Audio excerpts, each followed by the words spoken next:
New developments, the Confederate monument in front of the Gaston County Courthouse can remain there. An appeals court just sided with the county in a lawsuit filed by the NAACP to try to get the statue removed. Channel 9's Gaston County reporter Ken Lemon has been following this legal battle for years, and he joins us now live from outside that courthouse. Ken? The NAACP and those who want this monument behind me, and this is just barely half of it, want it moved somewhere else. Say it was established in 1912, in this case to express racial dominance. The NAACP told the courts that the monument is a symbol to intimidation, injustice, and oppression. The appeals court says that their attorney could not show that this was a barrier to open courts or justice.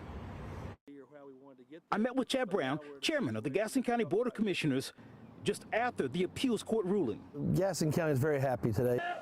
5 years ago, the NAACP and other groups began a sometimes combative fight to have the Confederate monument removed. Brown said the monument was a gift to honor fallen soldiers who fought in the Confederacy. It's there to commemorate history. It's not to try to put it in someone's face.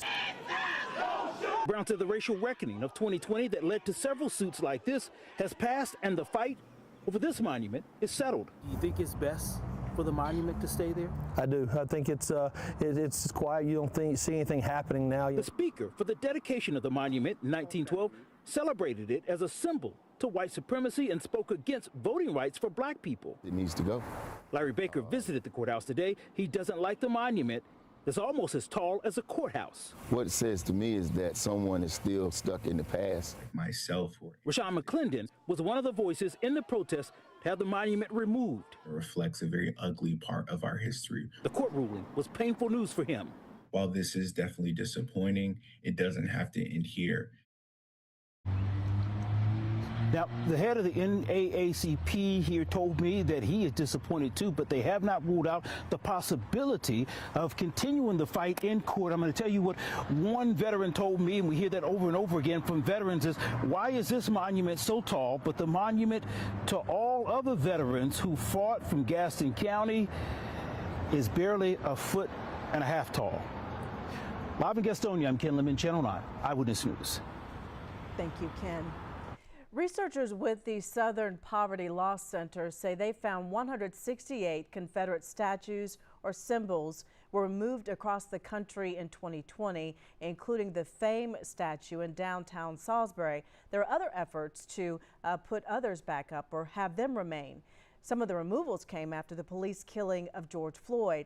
Last year, the Law Center says it found more than 2,000 Confederate symbols are still standing in public spaces, and that includes 685 monuments. A new hotel and conference center could be coming to Boone. These are sketches of a plan for a hospitality business there presented to Town Council this week. It's a hotel, 140 rooms, a conference center, and a space for restaurants. Council members voiced concerns about the risk of flooding, though, in that area off Highway 105. There was no vote taken at that time.